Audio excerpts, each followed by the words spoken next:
Ka Election Commission of India kalau pentip banyak election MP Lok Sabha arja arpsau an penlong haki hinyo penta bat kami galaya ke badan arteli ki parliamentary seat ke Taratura bat Shillong kendai hakawat ke peningkong lani ke phase 1.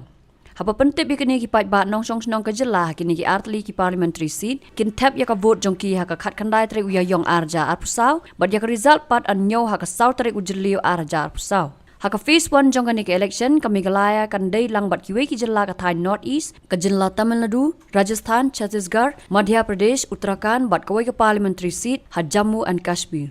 Ya ka notification na kabanta ke election MP Lok Sabha arjar psau haka phase 2 an penmi haka arpau regular bear arjar psau.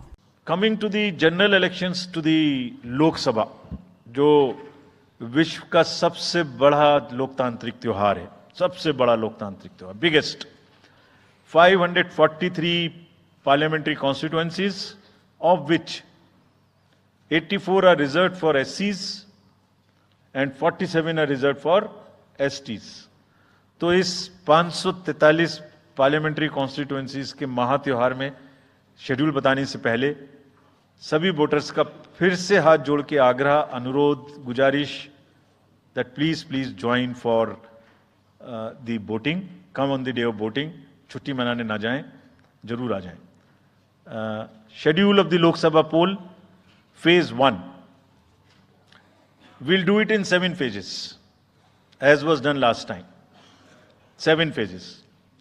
Phase 1 will start from 20th March notification, 5 days from now.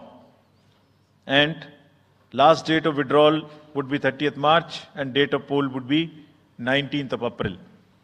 इसमें phase 1 का schedule एक दिन से हमें 2 बार करना पड़ रहा है. फिर बिहार के लिए वहां एक फेस्टिवल है, तो नोटिफिकेशन की डेट सेम है, लेकिन बस लास्ट डेट ऑफ विड्रॉल हमें 30 मार्च की जगह 2 अप्रैल सिर्फ बिहार की फर्स्ट फेज के लिए करनी पड़ रही है, क्योंकि वहां त्योहार है.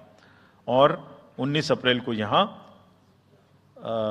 वोटिंग होगी और पूरी कंट्री में 4 जून को काउंटिंग होगी.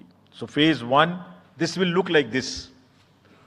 ये मैप भी हम आपको प्रोवाइड कर देंगे. अभी ये जो येलो पोर्शन है ये ऐसा दिखाई देगा.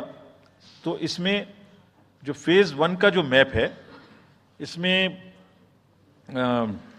नॉर्थ ईस्ट नीचे तमिलनाडु, राजस्थान, सेंटर में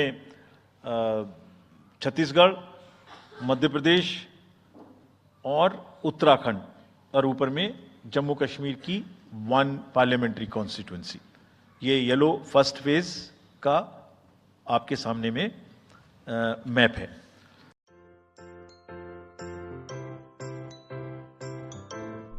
जब राजू को अपने महीने के राशन का चावल मिला तो उसने देखा कि कुछ चावल के दाने बाकी दानों से अलग लग रहे थे. राजू को कुछ ठीक नहीं लगा. उसने इस बारे में अपने दोस्त देव से बात की. देव, मैंने इस बार फोर्टिफाइड चावल लिया था जिसमें सूक्ष्म पोषक तत्व मिले हुए हैं, पर मुझे इसमें प्लास्टिक जैसा कुछ दिखाई दे रहा है. मैंने भी सुना है कि आजकल प्लास्टिक के चावल आम चावल में मिलाकर बेचे जा रहे हैं. इसके बारे में मैंने एक वीडियो भी देखा है जिसमें उन्होंने चावल से बॉल बना दी थी. क्या ये सच है? अब हम इस चावल का क्या करें? राजू, आज पड़ोस में हमारे एरिया के फूड सेफ्टी ऑफिसर आए हुए हैं. चलो उनसे ही पूछते हैं.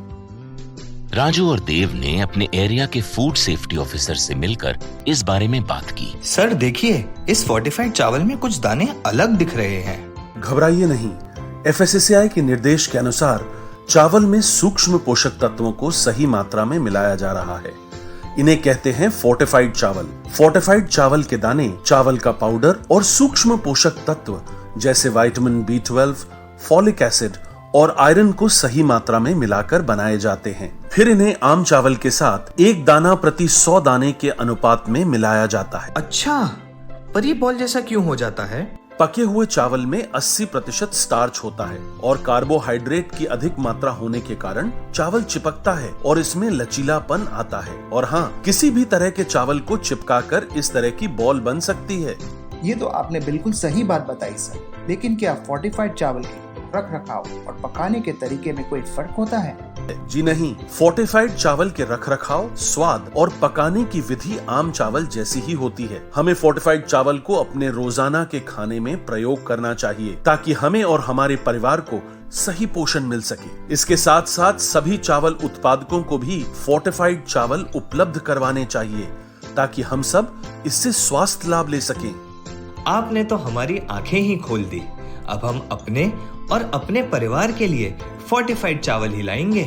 Food safety and standards authority of India द्वारा जनहित में जारी।